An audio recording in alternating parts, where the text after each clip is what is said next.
son. Hello, Mike. Got something for you. Jerry, what's happened? Ah, shucks, Grandpa. I was just there at this place and... Well, you... Just a minute. Now, Mike, you tell me what happened. Just a little ruckus down near the Manson factory. One of those soapbox fellas gets up and starts hollering down with this and down with that and down with capitalism and down with old man Manson. Then some guy threw something and the fight started. Boy, was it swell. I dare say. There was Jerry in the middle of it all, so I took him into protective custody, you might say. Oh, gosh, Grandpa, I wasn't doing it. Anyway, I thought I'd better bring him home before he got into more trouble. And I'm mighty glad you did, Mike. Thanks a lot. Oh, 'twant anything. With them 6 boys of mine, there ain't a minute's peace anywhere. So it was fun, eh, son? Oh, sure, Gramps. Boy, I bet old man Manson's sore when he finds out. He thinks he's the most important guy in town. Well, guess we showed him. Wait a minute, Jerry. Old man Manson may not be any more important than a lot of men. But your life at Manson's factory is pretty near the most important thing in this town. What do you mean, Gramps? Let's take a walk. And I'll tell you. It's like this, son.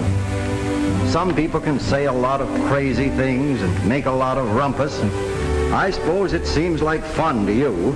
Well, it sounded like a good idea at the time. I suppose so. Well, there are a lot of people who seem to think that it's smart to criticize an established institution, like the factory. But you want to remember this, son. Anybody can criticize. Anybody can be destructive. But you ought to know what it is you're talking about before you talk. The man on the soapbox explained everything. Now, he said... Yes, I know what he said. But you weren't there, Gramps. No, but I've been there before.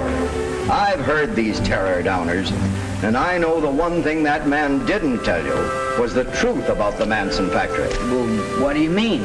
Well, son, that factory isn't just a building of bricks and steel. It's more than that. Far more. It's your town. My town? Well, gee, how do you figure that? Want your plater, Mr. Robinson? Oh, thanks, Bobby. Let's sit down here. Now I'll tell you something about this town of ours, Jerry. It all began a long time ago, when I was young and the town was young. And there wasn't anything to it but one straggling street and a few struggling farms round about. Soil was all right, but there just wasn't anybody around to sell the crops to. But the town did have one thing. There was a man who had a dream. He had an idea, and his name was Manson. And he knew a man who had some money to invest. That was how it started. At first it was just a little factory. And then, son, things began to happen in this town. I was there, and I know. I turned the first lathe in that factory. And as the factory grew, new folks moved to town and brought their wives and families. The town began to grow. Homes and gardens began to spring up all around. Mr. Smith enlarged the old general store, and a couple of new stores were opened. I know, son. I was part of it all. I was part of that factory, and it was the factory payroll that brought all those people and all that business to our town. As a matter of fact, you were part of it all too, but you didn't know it at the time. Me? I didn't work at the factory. The very night you came into this world, you became a part of it. The hospital where you were born was here because the factory was here. You see, son, the factory brought people here, and the people needed doctors and lawyers and dentists who were paid out of the money put into circulation by the factory payroll. And as the factory prospered, the whole town grew and prospered. Wages went higher, and hours of work grew less, which meant that we had more leisure time to enjoy the comforts that we were now able to buy. By this time, the success of practically every family in the town depended directly or indirectly on the success of the Manson plant. Now, wait a second, Gramps. You don't mean everybody in town, do you? I certainly do. See this newspaper, son? Mm-hmm. You wouldn't think the Manson plant had much to do with a newspaper, would you now? No, I can't see that it does. Well, let's look at it this way. Yeah. See this advertisement? Well, Levitt's advertises to sell goods, and it sells its goods to the people in our town who have money. And the money, where does the money come from? The good big part of it starts out in the Manson payroll and finds its way through the grocer, the butcher, the filling station, and all the rest, finds its way to Levitt's store. Levitt's advertises to attract those dollars. And their advertising is what pays the expenses of this newspaper. And they're the dollars that pay the reporters and the printers and all the other guys that work on the paper. That's it, son. And that's only one example. Why, you can trace most everything you see in this town right straight back to the Manson plant. There are our fine schools. They grew out of a little one-room country schoolhouse. Look at our police department, the best in the state. And the fire department, too.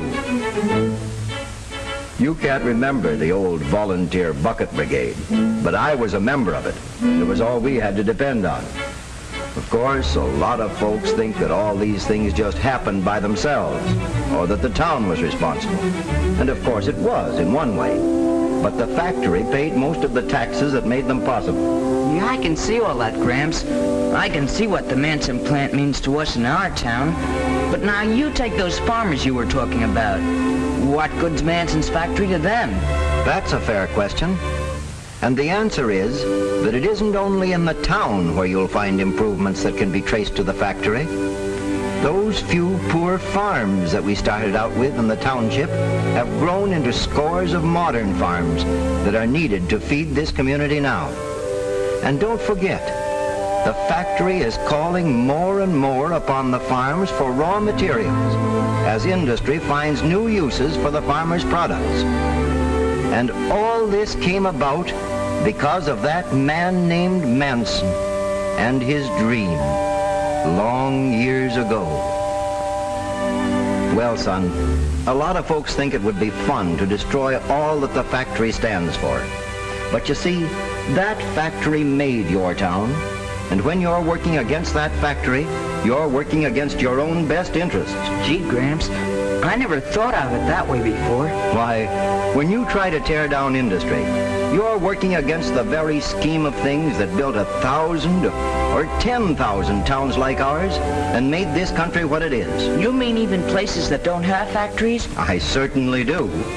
Whether a town has grown up around one factory like ours, or whether it hasn't any factories or 50 factories, the principle is the same, Jerry. The well-being of all our people depends on some productive enterprise somewhere. Everybody's welfare can be traced back to manufacturing and industry.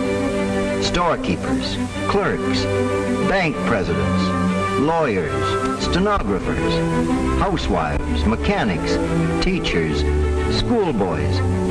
In the last analysis, their livelihood depends on the steady circulation of industrial payroll dollars. And that's why I say to you, Jerry, look around you. The story of your town is the story of America. And America, well, America is progress with liberty and democracy and peace. These are the blessings of peace and industry that belong to all of us and to our children and our children's children. And we should guard them and thank God for them, for America, every day we live.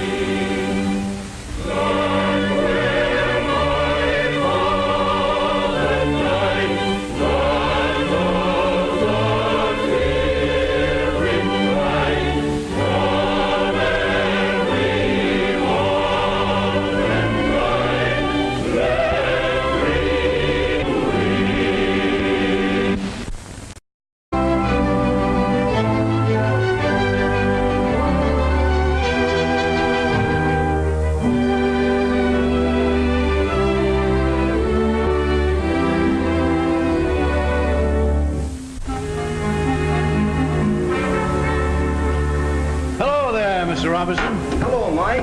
Got something for you. Jerry, what's happened? Ah, shucks, Grandpa. I was just there at this place and, well, you... Just a minute. Now, Mike, you tell me what happened. Just a little ruckus down near the Manson factory. One of those soapbox fellas gets up and starts hollering down with this and down with that and down with capitalism and down with old man Manson. Then some guy threw something and the fight started. Boy, was it swell. I dare say. There was Jerry in the middle of it all, so I took him into protective custody, you might say.